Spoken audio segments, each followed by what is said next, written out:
வணக்கம் என்னைய தமிழ் மக்களே. நம்ம சேனலில் முதல்ல வீடியோவில் வந்து 6 ஃபண்டமெண்டல் லா சொல்லியிருந்தேன். அதில் 6 ஃபண்டமெண்டலாக ஃபஸ்ட் லா நான் ரைட் டு ஈக்குவாலிட்டி எக்ஸ்பிளைன் பண்ணியிருந்தேன். இந்த வீடியோவில் வந்து ரைட் டு ஃப்ரீடம் எக்ஸ்பிளைன் பண்ணுறேன். அதாவது 2வது fundamental law, right to equality, right to freedom, right against exploitation, right to freedom of religion, cultural and educational rights, right to constitutional remedies. இந்த 6 விதமான fundamental லாவில் நம்ம இந்த வீடியோவில் பார்க்க போகிறது வந்து 2வது fundamental law, right to freedom. இதில் எத்தனை ஆர்டிக்கிள் இருக்குதுன்னு பார்த்தீங்கன்னா, ஆர்டிக்கல் 19லேருந்து 22 மொத்தம் 5 லா இருக்குது. இப்போ என்னடா ஆர்டிக்கல் 19லேருந்து 22 தான் இருக்குதுன்னு 5ன்னு சொல்கிறேன், 4 தடவை இருக்குதுன்னு பார்த்தீங்கன்னா அதில் 5 லா இருக்குது. அது என்னென்னு சொல்கிறேன். Article 19, protection of certain rights regarding freedom of speech, association, cooperative, reside, move, profession etcetera.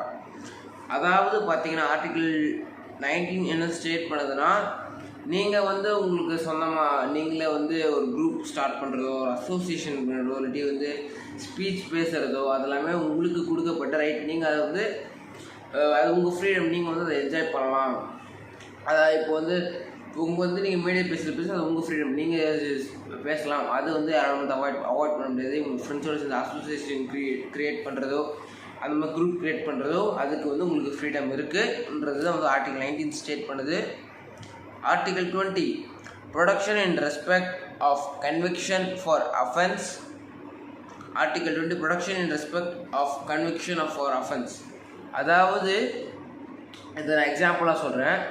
இப்போ வந்து நீங்கள் ஏதாவது அஃபென்ஸ் பண்ணி அந்த அஃபென்ஸ் நடந்ததுனால உங்களுக்கு வந்து பனிஷ்மெண்ட் கிடச்சதுனால அது திருப்பி அந்த அஃபென்ஸ்னால வந்து அதே ஆக்ஷனுக்காக வந்து உங்களுக்கு வந்து பனிஷ்மெண்ட் கிடையாது.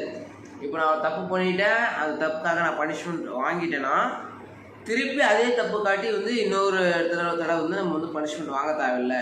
ஒன்ஸ் நான் பண்ண தப்புக்கு பனிஷ்மெண்ட் வாங்கிட்டேன், திருப்பி அதே தப்பை காமிச்சு பனிஷ்மெண்ட் வாங்கலைன்றது தான் வந்து ஆர்டிகல் 20 ஸ்டேட் பண்ணுது.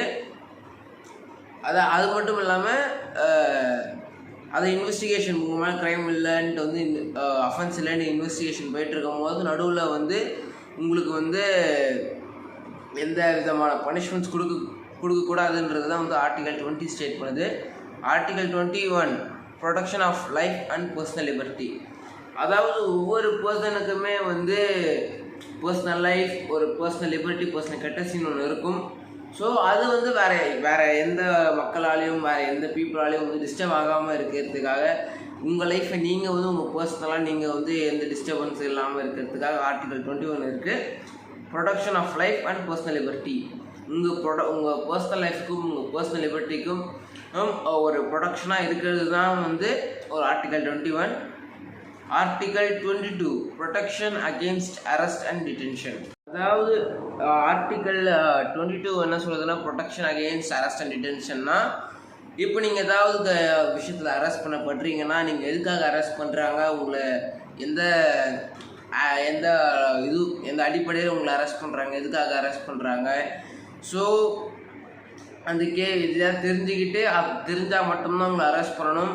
ஸோ அதுவும் ப்ராப்பர் ஆர்டரோட தான் அரெஸ்ட் பண்ணுவாங்க. சும்மா வந்து யாரும் அரெஸ்ட் பண்ண மாட்டாங்க.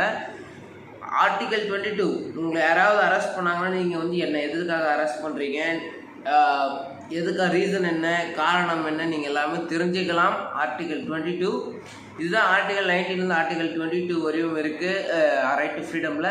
நான் நான் 5 லா சொல்ல போகிறேன். நீங்கள் ஆர்டிகல் 19லேருந்து 22 வரையும், ஆனால் நான் இது 4 லா தான் சொல்லியிருக்கேன். அந்த 5வது லா என்னென்னு பார்த்தீங்கன்னா, ஆர்டிகல் 21 சொன்னால protection of life and personal liberty.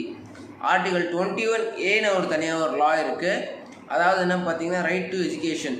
இந்த லா வந்து இந்த கான்ஸ்டிடியூஷன்லாம் ஆட் பண்ணி முடிச்சுட்டு லேட்டராக தான் ஆட் பண்ணாங்க ஆர்டிகல் 21A. அதை வந்து சில பல கான்ஸ்டியூஷனில் எஸ்டாப்ளிஷ் பண்ணிட்டு சில பல வருடங்களுக்கு சில பல காரணங்களுக்கு அப்புறம் தான் வந்து ஆர்டிகல் 21A வந்து ஆட் பண்ணாங்க. எதுக்காக ஆட் பண்ணுறதுக்கு வந்து இன்னொரு ரீசன் நான் இன்னொரு வீடியோவில் சொல்கிறேன். இப்போ திடீர்னுட்டு நான் வந்து ஆர்டிகல் 22 போட்டேன்னா வந்து இந்த ப்ரொடக்ஷன் அகெயின்ஸ்ட் வந்து ஆர்டிகல் 23. ஸோ மொத்த கான்ஸ்டிடியூஷனுமே ரீஅரேஞ்ச் ஆகும். அதை ரீரைட் திருப்பி பண்ணுறது ரொம்ப கஷ்டமான விஷயம்னால வந்து நிறைய இடத்துல வந்து ஆர்டிகல் 21A அந்த மாதிரி வந்து சப்டிவிஷன் மாதிரி வந்து அந்த ஆல்ஃபாபெட்ஸ் வச்சு போட்டிருக்காங்க. 21A right to elementary education, அதாவது எல்லாருக்கும் வந்து எலிமெண்ட்ரி எஜுகேஷன் கம்பல்சரி வேணுன்றதுலாம் வந்து ஆர்டிகல் 21A எஸ்டாப்ளிஷ் பண்ணாங்க. ஆர்டிகல் 21A வந்து எல்லா பீப்புளுக்கும் ரொம்ப இம்பார்ட்டண்டான விஷயம். ஏன்னா வந்து எலிமெண்ட்ரி எஜுகேஷன் வந்து பேசிக் டிசிப்ளைன்லேருந்து, நம்பர்ஸ்லேருந்து, அடிஷன் சப்ராக்ஷன்லேருந்து, பிஹேவியர்ஸ்லேருந்து, டிசிப்ளைன்லேருந்து, பேசுகிற லாங்குவேஜ் எல்லாமே வந்து அந்த எலிமெண்ட்ரி எஜுகேஷன் அந்த எஜுகேஷன் பீரியட்லாம் சொல்லி தருவாங்க. இன்கேஸ் எஜுகேஷன் வந்து எலிமெண்ட்ரி எஜுகேஷன் இல்லைன்னா வந்து எல்லா மக்களுமே வந்து ஒரு ஏதாவது ஒரு சுச்சுவேஷனில் வந்து ரொம்ப கிரிட்டிக்கலான சுச்சுவேஷனில் போயிட்டு வந்து அவங்கள வந்து லீவ் பண்ணணுன்றதுனால தான் வந்து article 21A right to elementary education வந்து எல்லாருக்கும் கம்பல்சரி நீடுன்றனால கொடுத்துருக்காங்க. இந்த வீடியோ உங்கள் ஃப்ரெண்ட்ஸ் எல்லாருக்கும் ஷேர் பண்ணுங்கள், ஏன்னா அவங்களுக்கு ஹெல்ப்ஃபுல்லாக இருக்கும். ஏன்னா வந்து இந்தியன் கவர்மெண்ட் வந்து எல்லா இந்தியன் பீப்புளுக்குமே வந்து 6 விதமான ஃபண்டமெண்டல் லாஸ் கொடுத்துருக்காங்க. ஒவ்வொரு ஃபண்டமெண்டல் லாலையும் ஏகப்பட்ட ஆர்டிகல்ஸ் இருக்குது. ஸோ அது எல்லாருமே தெரிஞ்சுக்கணும். எல்லாருக்குமே கம்பல்சரி ஒரு இந்தியனாக இருந்தீங்கன்னா அது எல்லாருக்குமே தெரிஞ்சிருக்கணும். அப்போ தான் வந்து அவங்களுக்கு ஏதாவது சுச்சுவேஷனில் இருக்கும்போது அவங்களுக்கு நீடடாக இருக்கும். ஸோ அதனால தான் வந்து இந்த வீடியோவை போஸ்ட் பண்ணுறேன். I'm signing off from கிலன்.